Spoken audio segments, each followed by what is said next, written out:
So, you've arrived at last.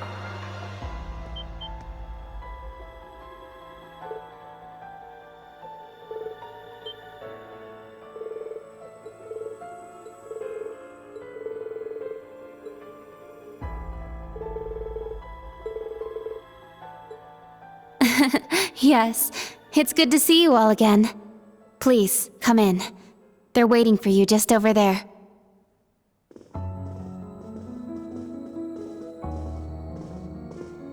Ah, I'm glad you all finally made it. The Church has decided this issue now merits the attention of the Congregation for the Sacraments. As such, the Archbishop and all the staff here have been moved to another location.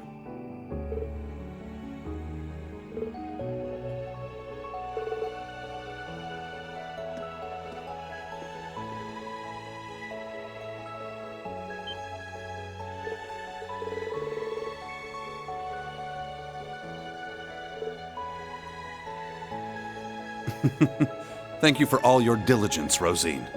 I'd feel much better if you were to stand watch over the front door now, just in case. Yes, understood. Leave it to me.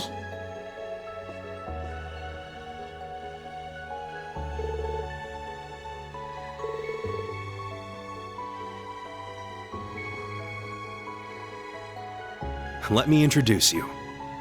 This man is a member of the Gralsritter, a division of the Septian Church. He's the second in command, in fact. Thomas Lysander. He holds the seat of Second Dominion and is sometimes known by his title, the Partitioner.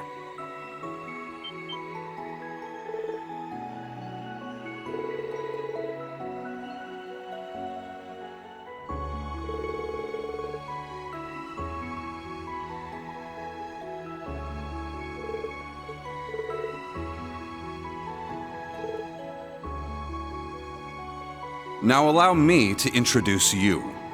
This man is one of the Gralsritter's 12 Dominion, the successor to the 8th Dominion, Gaius Warzel.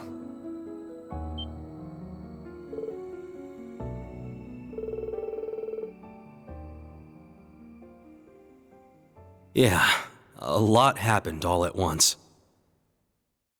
After graduating from Thors, I returned to Nord and began observing the struggle between Erebonia and Calvard. However, I began to feel something dark and sinister carried on the winds of the plateaus. I consulted my father and the chief, and eventually my old teacher, Father Barkhorn, came to visit. You might remember the name. He was the traveling priest we chased after during the Civil War. But it turns out, he was also the 8th Dominion of the Gralsritter, with the title the Roaring Lion. He was an extremely skilled knight who investigated the Salt Pale in Northumbria and trained Brigadier General Bardius. Apparently, he was worried and came to Nord to check up on me. He explained to me that what I had been sensing was called the Gale of Ruin. I'm not sure why I'm able to sense it. Maybe it's because I'm a descendant of those who fought alongside the Lionheart Emperor. I mentioned this to him and he came to a realization. But then it happened. A Calvardian ship that broke past the 7th Armored Division attacked my village. My father was away at the time. I fought back in an attempt to protect my family, but it was no use. Right as I prepared myself for death, my teacher threw his huge body in the way to protect me. And as he lay there dying, he passed his stigma onto me.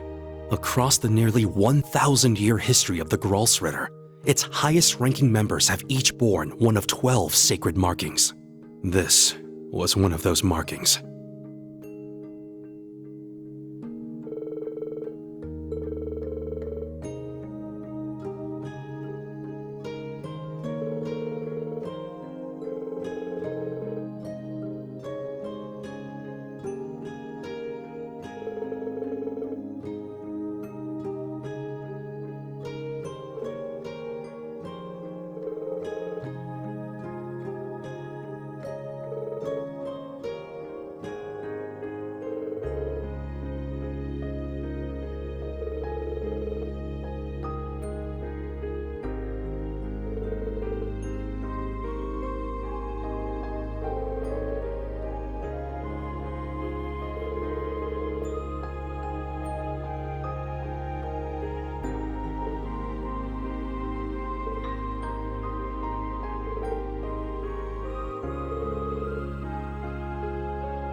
here!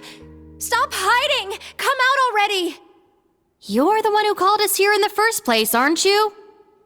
I only hid myself so as not to interrupt your discussion.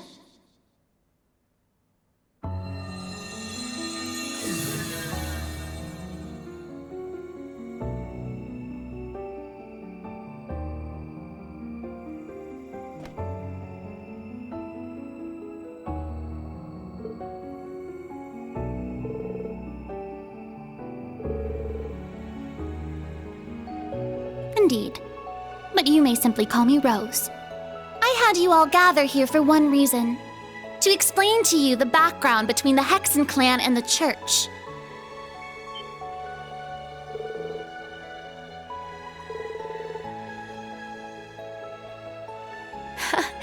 It's not as though we don't believe in Adios. There have been some differences in opinion over the years, but we and the church have worked together on a number of occasions. For example, during the War of the Lions, or the vampire incident in the Middle Ages. Not to mention the fight against the Dark Dragon 800 years ago. But all that was just Rose sticking her nose into other people's business.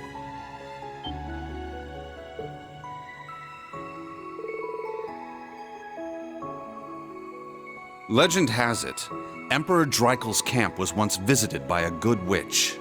And the novel Red Moon Rose features a vampire hunter affiliated with the church who was, in truth, the true ancestor of the vampires. The woman you now see before you was both of these people, even if she looks a bit different.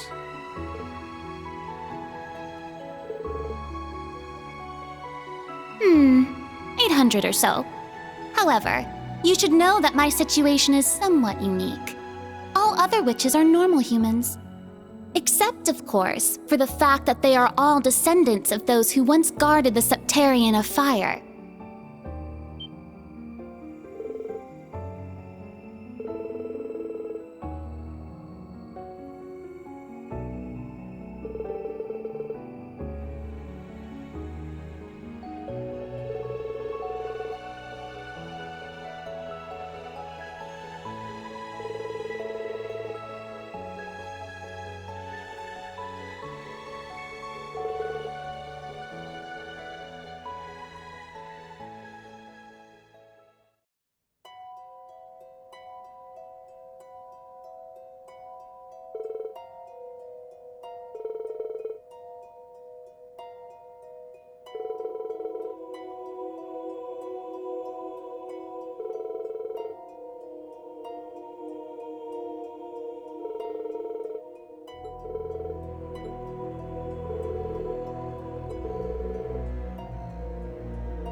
In the beginning, this land housed two of the Septarians.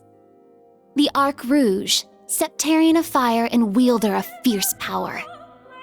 The Lost Zem, Septarian of earth and bearer of unyielding endurance. Each assumed the form of a colossal guardian and went about granting boons and performing miracles for its people. For a few centuries, the land of Erebonia prospered, but eventually, its people began to vie for power and control. The Septarians had always granted their people's wishes, but now, their peoples each wished for the other's destruction. And so, the two colossi began fighting. Their battle ravaged the earth and split the sky, devastating the entire region. The humans tried to stop them, but it was in vain. The Septarians' fight continued 1,000 days, scorching the land black. When the battle ended at long last, it was a tie.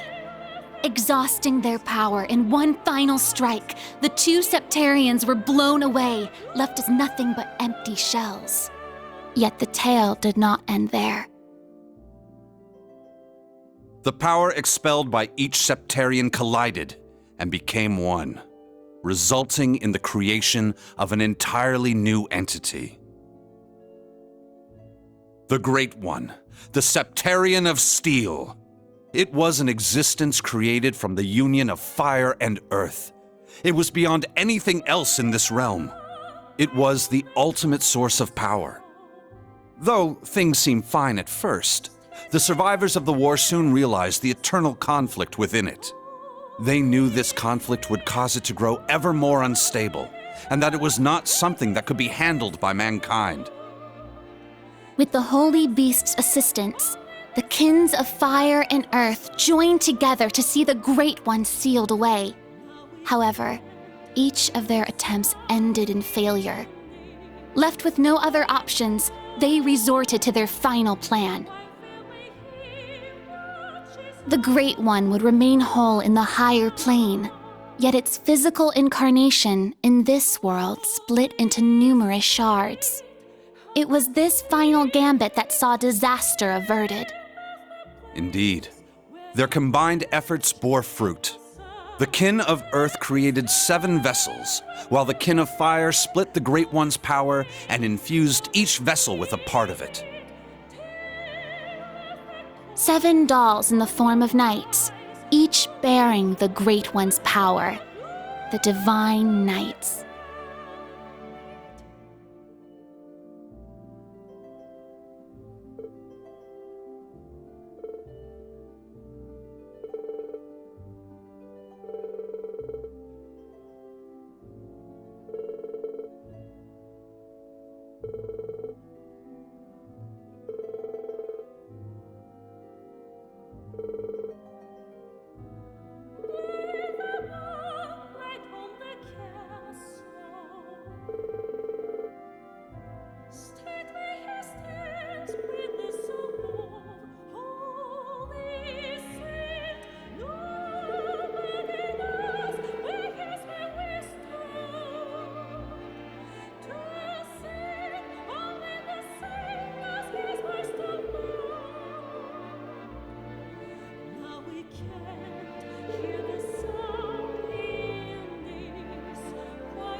Holy Spirit,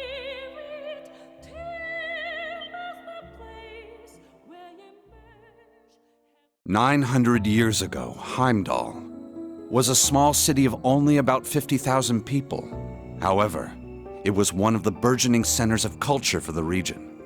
The Septian Church had finished construction on the Heimdall Cathedral, and there were plans to develop the city even further. But it was then the Dark Dragon appeared, blanketing Heimdall in miasma and transforming it into a city of the dead. Emperor Astorius chose to lead his people south and made St. Ark the new capital of Erebonia. In helping Emperor Astorius deal with this crisis, the Hexen clan and gnomes each suffered substantial losses. The Hexen clan lost its elder, and the gnomes their holy beast.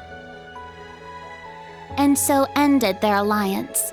The final time they spoke would be a century later.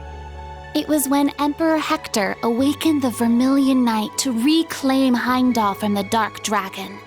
He did so at the urging of the chief of the gnomes and the new elder of the Hexen clan, myself. However, the Emperor fell to the Dark Dragon's miasma, and the Vermilion Knight to its curse. The Emperor's son had the chief of the gnomes and myself seal the cursed knight deep below the Imperial Palace. That would be the last act our two clans performed together. I do not know why, but the gnomes cut off contact with our clan and hid themselves away. In the 800 years that followed, whenever war struck Erebonia, a divine knight would enter the stage, demonstrate its might, then vanish. I was certain the gnomes were involved, yet all we could do was guide awakeners on the proper course.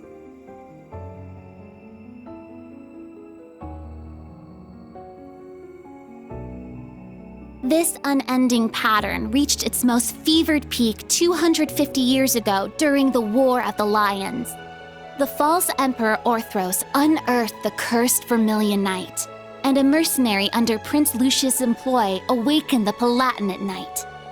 Prince Dreichels found the Ashen Knight, and Leanne the Argent Knight.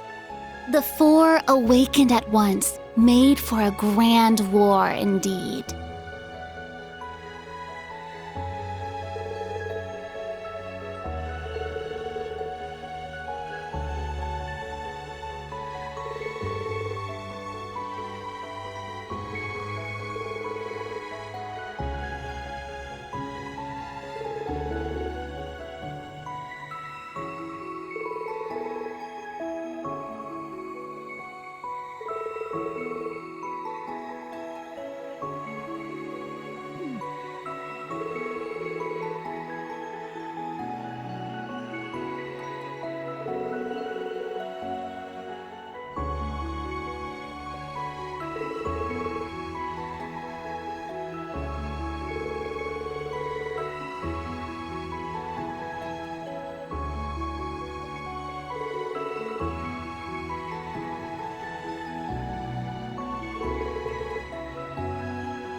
When the sacrifice is made and the ancient blood flows, the path to the Grawl of Erebos shall open.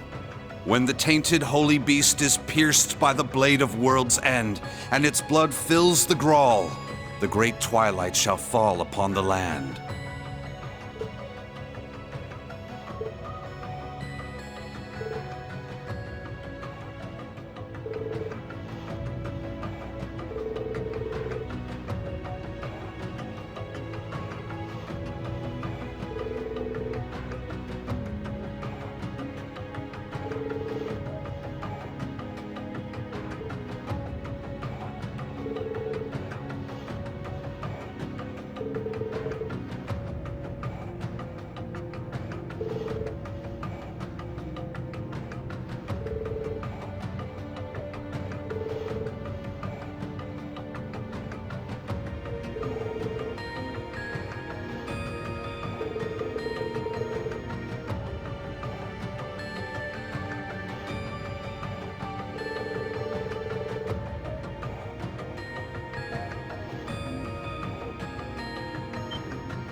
Muse?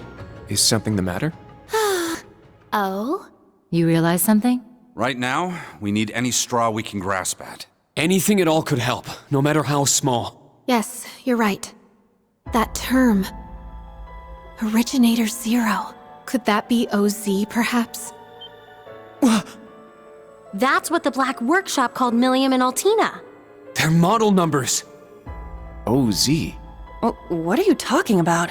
So you finally made it. That voice. Vita! Ah, so the prodigal granddaughter returns.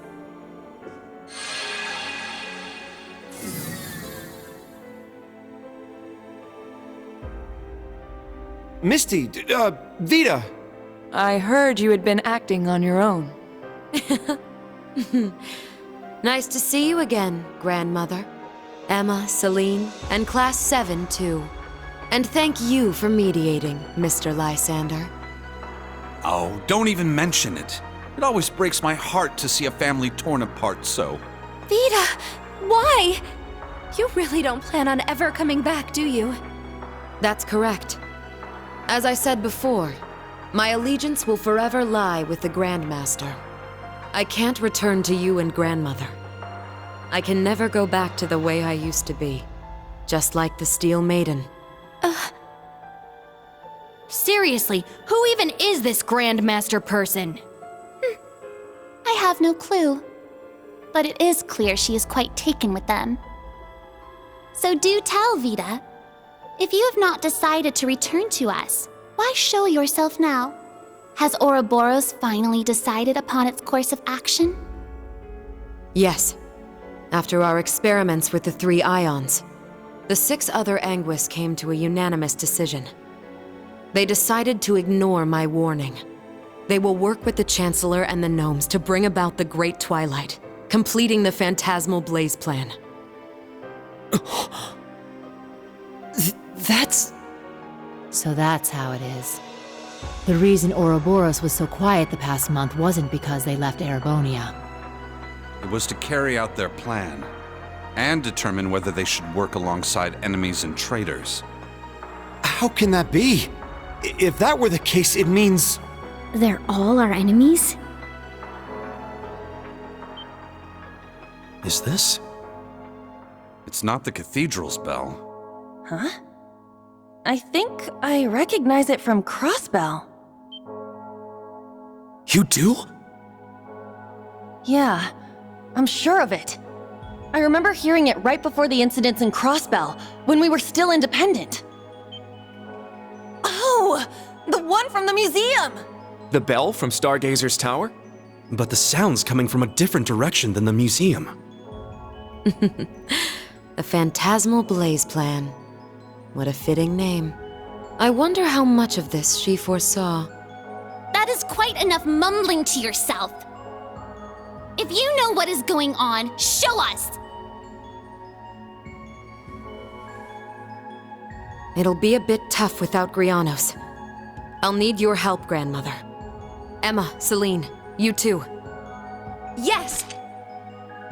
Ugh, I'm not your slave.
Now then, let's say we celebrate the continuation of the Phantasmal Blaze Plan by ringing in the Great Twilight.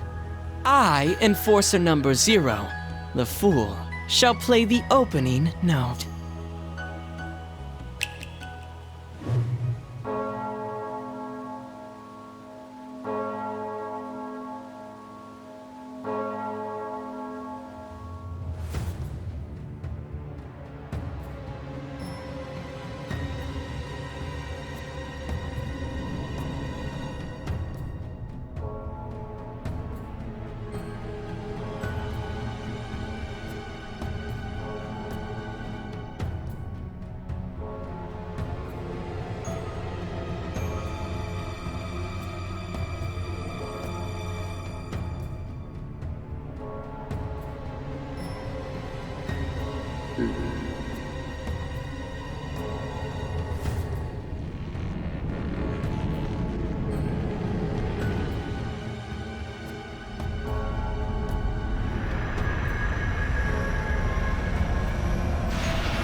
Check that out! Huh. Sure is something. Well, how about that? So, the beginning of the end, is it? Deja vu.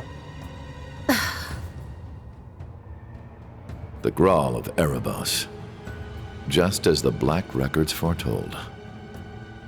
The crypt where the great power will be reborn. Reen. Eustace. Couldn't have guessed this is how my day would turn out when I woke up this morning.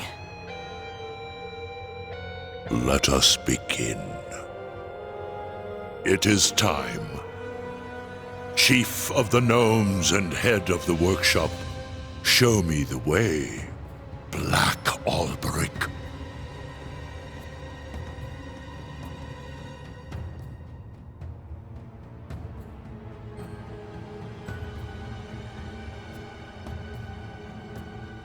As you wish, my lord.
Rufus.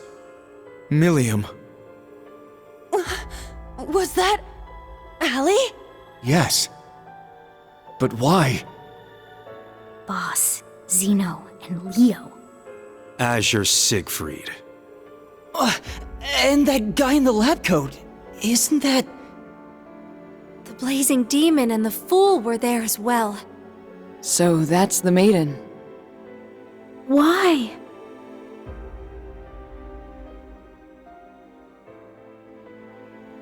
We just spoke this morning and...